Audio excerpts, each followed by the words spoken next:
Alright, so I'm going to do some fall feeding here. I had somebody that is a well-respected beekeeper and has a lot of hives, 50 hives I think this last year, and then more in the past doing it commercially and recreationally. But he said a good September feeding up here in the high desert mountains is good for the bees of sugar. Just run them all through September and let them just really build up their stores, and it just sends them into winter nice and strong. So I'm going to do that with a top feeder on one hive and a bucket feeder on the other one. So I'm just mixing up the solution 2 to 1, 2 parts sugar to 1 part water. So and just with regular granulated sugar. So all right, here we go.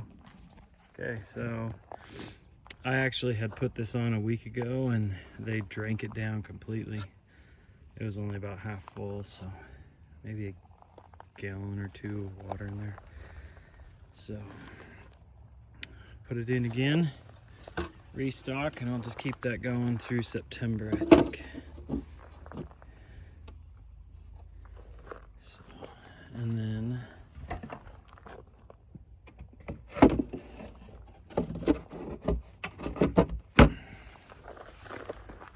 I'll show you this. I didn't have another deep brood frame. Not thinking I'd need any more than 4, just getting started.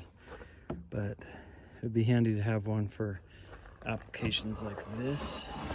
So I've actually been finding some wasps sometimes when I open these covers, which is not a good thing. So I've got this drip bucket in there, and I'm hoping that's okay. It's attracted some ants, but such is life. They were kind of in here before anyway. So I'm really hoping it helps this hive, the weak one. So if this hive doesn't look strong enough by winter, if it's not strong enough by winter, I might, not sure this bonnet's helping me, but I did have a bee buzz me when I was out here earlier, hit me in the head. I might have to take this hive and somehow push it into that one. I saw somebody else do that recently, and I'm just worried about this getting through the winter. So anyway, we'll see what happens. Fun. So my hives have been freaking out. Like, these bees are all over out here, and there's wasps all over my hive. I'm almost afraid to go near it. Oops. I'm getting buzzed like crazy right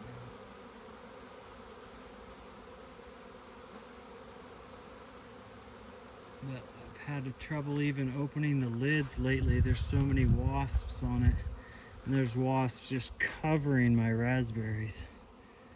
And the bees are out here now, just kind of freaking out a bit. Yeah, I'm getting buzzed like crazy.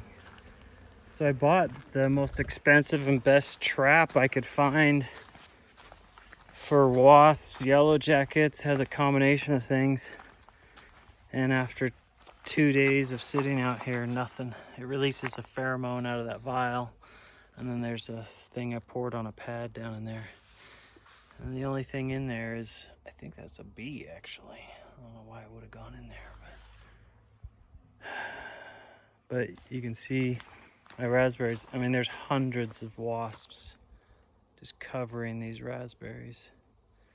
And these are all new berries, and they're, before they even turn red, they're just sucking them dry.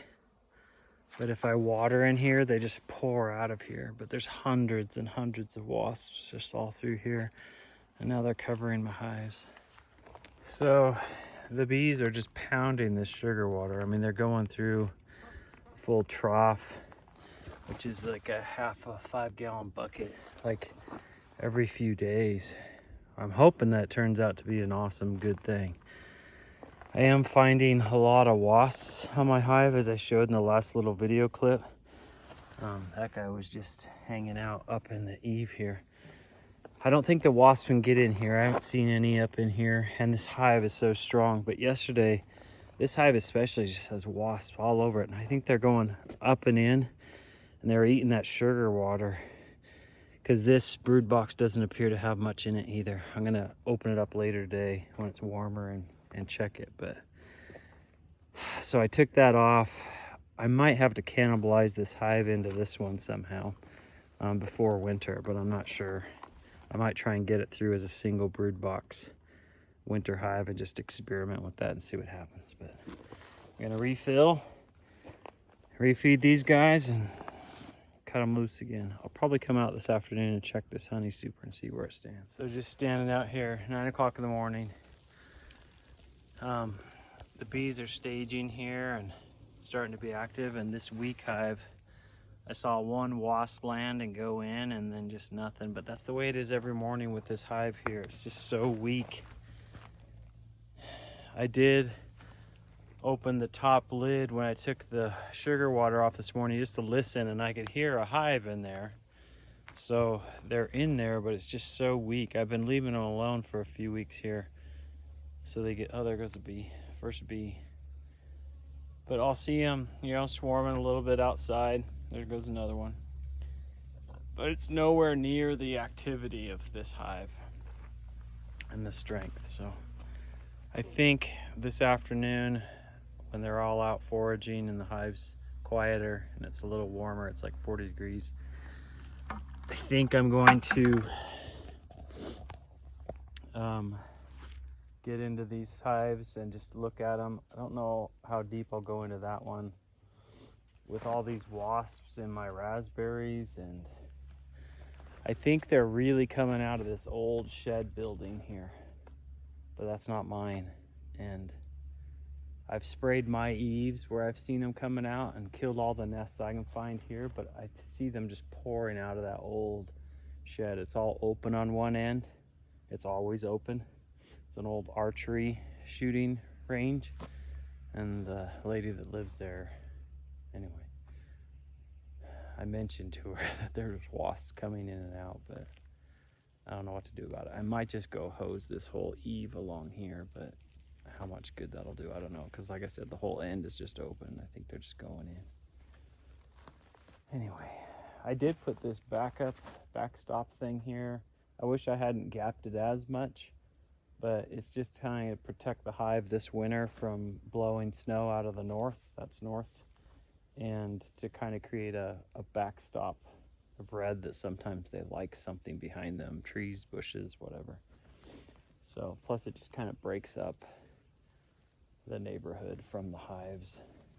So anyway, my biggest concern right now is the wasps and this one weak hive.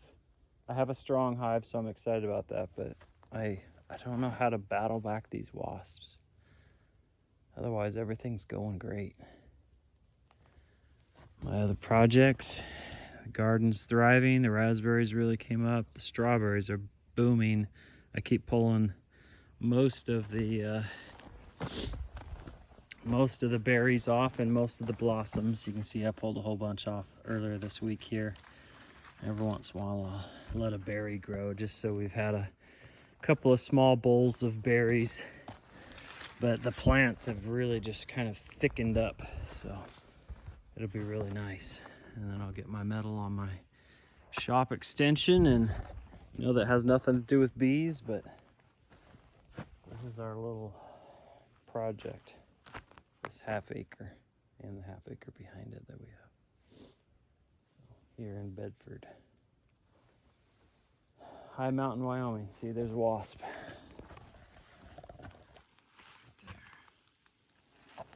If I can crush him with my camera. Those dummies. I don't know what to do about the wasps. Frustrating. It's hard enough trying to figure out these hives and all their complications without having to deal with a whole bunch of wasps. So, oh hey, got our first customer in there. I hope it's not a bee. Yep, honeybee, dang it. So this is a wasp thing. I've only caught 2 honeybees in it, but it's supposed to have a pheromone that only wasps are attracted to, and it won't attract bees. I paid $30 for that setup and another one just like it. And so far, no wasps, but you can see them. They're just hanging out in my raspberries on the leaves, and then they're just sucking the juices out of the raspberries before they even start to turn color. But there's hundreds of them all through here. There's another one. There's another one. And here's one sucking the raspberry out. So those turkeys have become my nemesis, and I don't know what to do about them. Dang it. Rhubarb's thriving, other than bugs eating my leaves. Honeybees. They're cool, frustrating.